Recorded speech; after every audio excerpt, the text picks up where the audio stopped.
Hello! Salut les amis, j'espère que tout le monde va bien. Aujourd'hui on se retrouve pour une nouvelle vidéo. Comme vous l'avez vu dans le titre, on va faire de la drum and bass parce que c'est tout simplement le style que je fais le plus et que j'écoute le plus en ce moment. Donc c'est celui avec lequel je suis le plus à l'aise. Le but c'est de faire une petite suite de vidéos pour voir comment faire une track complète. Aujourd'hui on fait les drums et la prochaine je sais pas encore ce que ce sera, mais ça traitera plus par exemple soit de la bassline, comment structurer une track, faire les intros, les build-up, etc. Du coup aujourd'hui on va simplement voir les drums. Je vais mettre mon casque et on se retrouve tout de suite sur FL Studio. Go! Donc nous voilà sur FL Studio. Alors ce projet c'est une de mes dernières tracks, du coup j'ai sorti un EP récemment sur toutes les plateformes de streaming. Je vous mets les liens dans la description, il y a mon Spotify qui s'affiche juste ici. Voilà, c'est un EP sur lequel j'ai passé pas mal de temps, j'en suis assez fier. C'est une petite histoire voilà, qui dure 10 minutes, donc allez l'écouter si le cœur vous en dit. Du coup c'est ma track préférée de l'EP. Je vous mets un petit extrait et après on décortiquera comment j'ai fait les drums.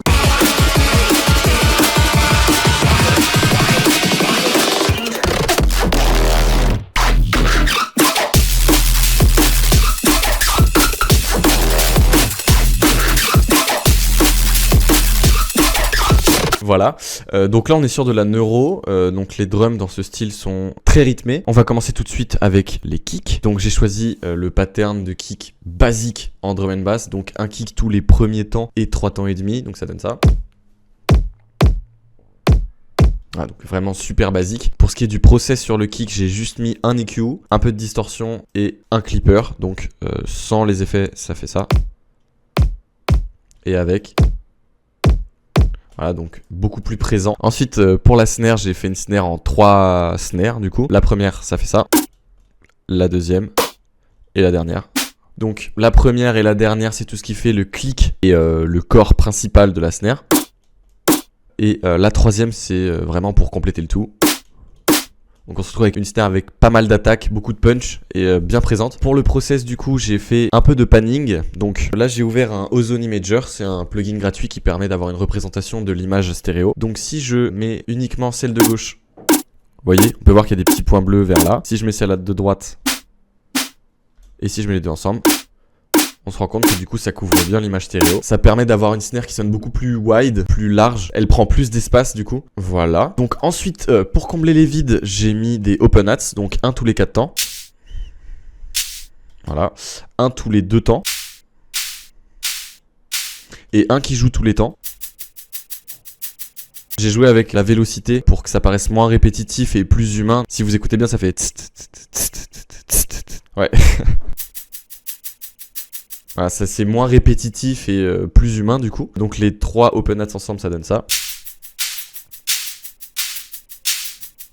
Ensuite, pour donner beaucoup plus de rythme, j'ai ajouté des break loops du coup. En gros j'ai pris des bouts de sample de break loop toutes faites que j'ai réarrangé. Donc pour la première ça donne ça. Pour la deuxième ça donne ça. Les 2 break loops ensemble. Voilà, ça ajoute beaucoup plus de rythme. Ensuite, j'ai rajouté 2 loops de FX, donc celle-ci. Et celle-ci. Qui joue juste 2 au début et à la fin. Et j'ai rajouté une glitch loop. Donc en gros, c'est une loop de break, mais avec un effet un peu glitché. Et pour que ça paraisse moins répétitif et marquer la fin de la loop, j'ai mis un open hats, donc je crois que c'est celui-ci. Voilà, je les make unique en cliquant juste ici. Hop, ensuite j'ai double-cliqué dessus et j'ai appuyé sur reverse, et du coup ça l'a mis dans l'autre sens. Et ce open hat, du coup je l'ai placé juste avant ce FX là. Donc, du coup ça donne ce petit effet là. Comme s'il y avait une petite aspiration et après le FX. Et du coup, tous les open hats plus les breaks, ça donne ça.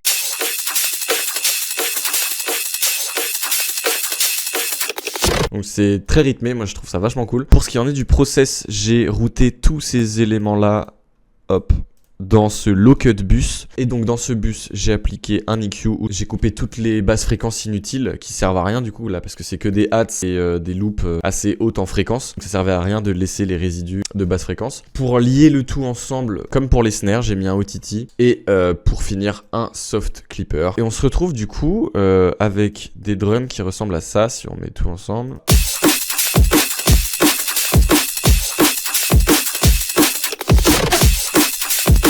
Voilà, donc c'est pas si compliqué que ça, il y a juste beaucoup d'éléments rythmiques. Ce sur quoi j'ai passé le plus de temps en fait, c'est vraiment les break loops et les loops de FX, c'est vraiment ce qui va donner tout le rythme au drum. Regardez, si je les joue sans, on s'ennuie quand même vachement plus, et avec du coup. Voilà, on a quelque chose de beaucoup plus riche et entraînant. Et du coup, si je fais jouer tout ensemble.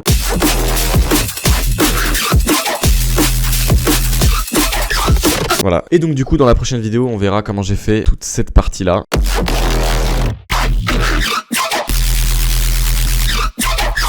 Donc on s'attardera sur tout ce qui est éléments mélodiques, bassline, sub, etc. Donc voilà, j'espère que ça vous a plu, que ça vous a été utile. Allez écouter mon EP du coup, dispo sur toutes les plateformes. En attendant, dites-moi en commentaire ce que vous avez pensé de la vidéo et le type de vidéo que vous aimeriez voir. S'il y a des choses qui n'étaient pas claires, n'hésitez pas à me le dire. Si vous souhaite une très bonne journée ou une très bonne soirée, portez-vous bien. Gros bisous.